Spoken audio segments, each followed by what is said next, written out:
So, you guys know what a mouse looks like. So you seen one before?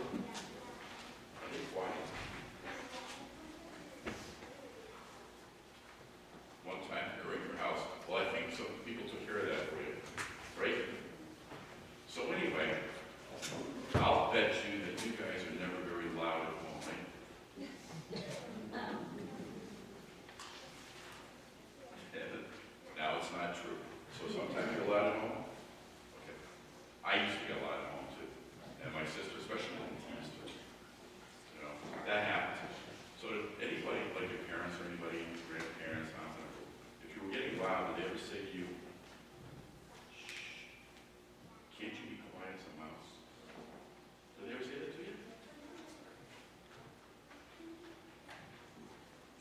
5 seconds. Wow. That was all for a lot, wasn't it? So anyway, if anybody ever said to you, "Can you be quiet as a mouse?" does that sound funny? But if you think about it, a mouse is quiet, right? Usually. So what? It squeaks, right? But not as loud as you make it yell. So if somebody ever says that to you, my mom used to say that to my sister, "Can't you be quiet as mice?"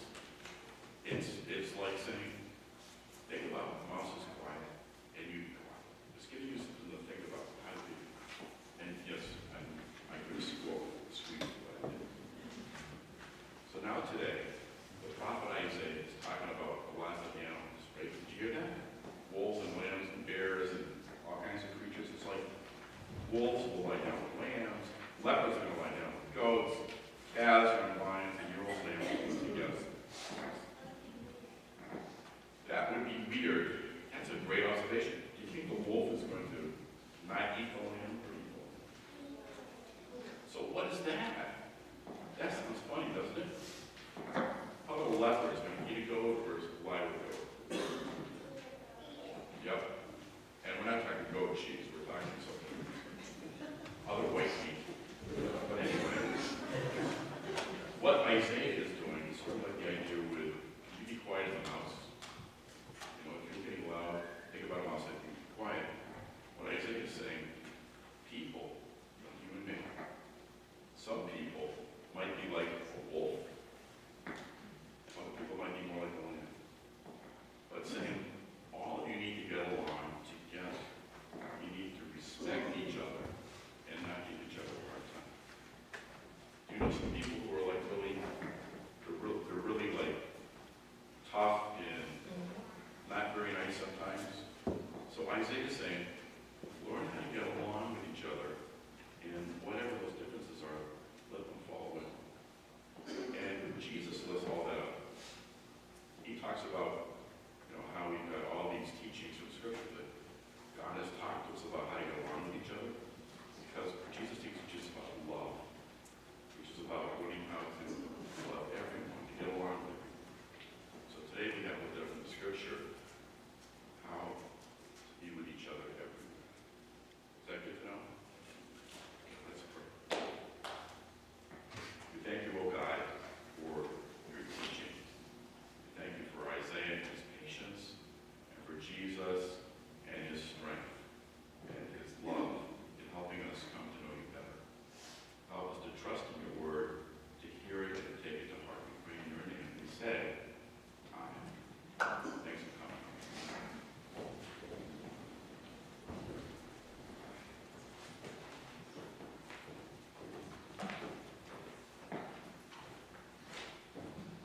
Grace, mercy, and peace be with you from God our Father and our Lord and Savior, Jesus Christ, and we say together, Amen. When I was out walking this week, I was thinking about the words in our gospel for today.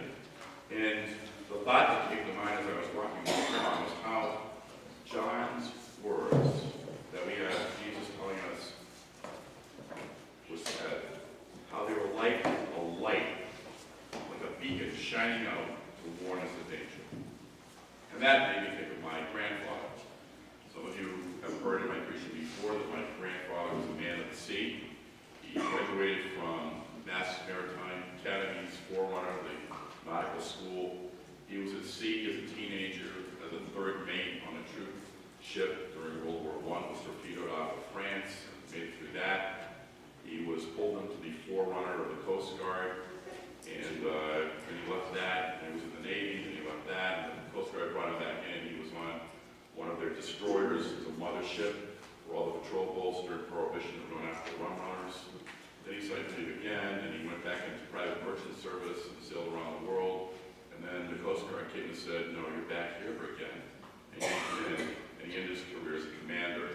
And did a lot of work in many ways through the Boston port.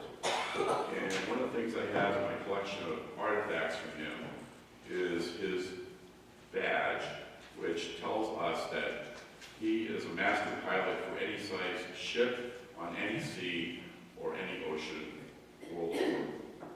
He held that master's license, which means that he could be trusted to take out a freighter with all kinds of expensive cargo, and he was going to be able to get it as long as the weather cooperated from one port to another anywhere in the world.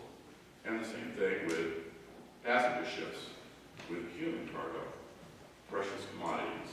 He was entrusted to do this work and to teach others how to do this work and to pass their examinations. Because the man knew how to read charts. He'd been trained in what to look for at sea, so that he wouldn't run into danger for he and his shipmates. He was trained how to watch the weather and to read the signs. He had a lot of responsibility. And part of that responsibility was understanding how to read the light ships, like the Nantucket light ship.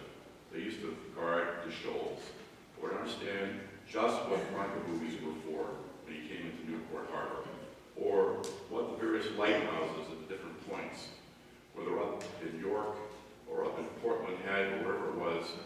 He understood the dangers that these lights were warning him of. And it brings us back to the gospel today. John is warning us. A light is shining out for us in our daily life to be able to read the signs beneath the surface of humanity, both within ourselves and within people around us, so that we can prevent from ramming and sinking, so that we can prevent danger to the human cargo that is our community of sisters and brothers worldwide. Isaiah is an interesting passage, as I chatted about with young people this morning. Wolves and lambs, and lions and bears and sheep and tigers, all that type of thing. You know, let's get together. Let's stick our hand down a bit in the snake hole. Wow. How many want to do that? I don't think so. I wouldn't be doing that. Karen would be able to share. Too many people over that snake hole.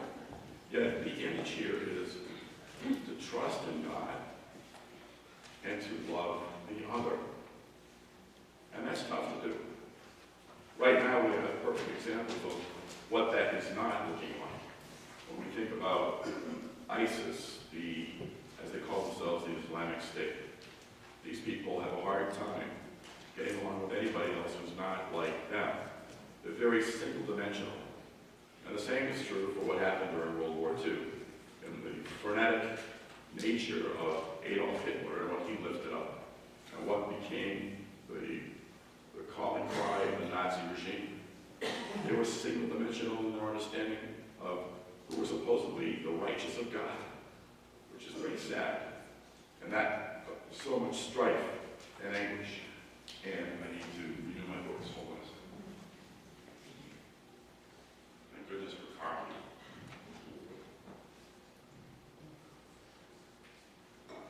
And so, we look at what's going on today in the text. And St. Paul wrote to the church at Rome, remember Scripture. It tells you a lot, right? That's basically what he was saying in the preamble for that second reading today. You have been given the gift of understanding. So read what's been written. Let the Spirit lead your heart, and then live into it. Which is why John came. John came to prepare for Jesus so that one last big push could be given for humanity for all time. To wake up to the reality that we're not randomly here on earth, seeds just didn't somehow fall, sprout into all the different things we've got on this earth. There's intelligence behind us being here. And why don't we live into what that intelligence has been trying to help us understand about ourselves, about this gift that is life. People who can be kind of petty, learning how to be with those who are meek. And meek, not being so afraid of the head. And inside of that, us trusting the Spirit to move us towards each other, to give us words to speak, to learn how to be with each other. This is the gift from God. How love should be engendered within the entire human community. Some of you read my emails that I sent out for the updaters. How many people actually read those things every week? Gee, about 25%, 30%. Most weeks, guys, I email information in between the weeks to help keep everybody up to date on what's going on around the congregation and pertinent thoughts about life as the week unfolds and things kind of need to be pointed out. And this is nothing. This past week, I did something a little bit different, and I wrote a passage out from the book of John, which talks about how Jesus said, I am the way and the truth and the life. Nobody comes to the Father except through me. And if you look at your bulletins today, and you pick up bulletins you take home in past weeks, look at your newsletters past months, you'll notice that I've lifted up the way. The way. Because that's basically what I think we should be calling ourselves today. Followers of the way of Jesus. People who follow what Christ has taught us. So when people ask you who you are, what you believe, say, I follow the way of Jesus. Which kind of helps you ease into a conversation about, well, what is the way of Jesus? It's about love and grace. And that way you can sidestep the challenges of what the term Christian has come to mean today. Because the Christians in Germany in World War II were behind Nazi Germany. They were dragged into that. Okay?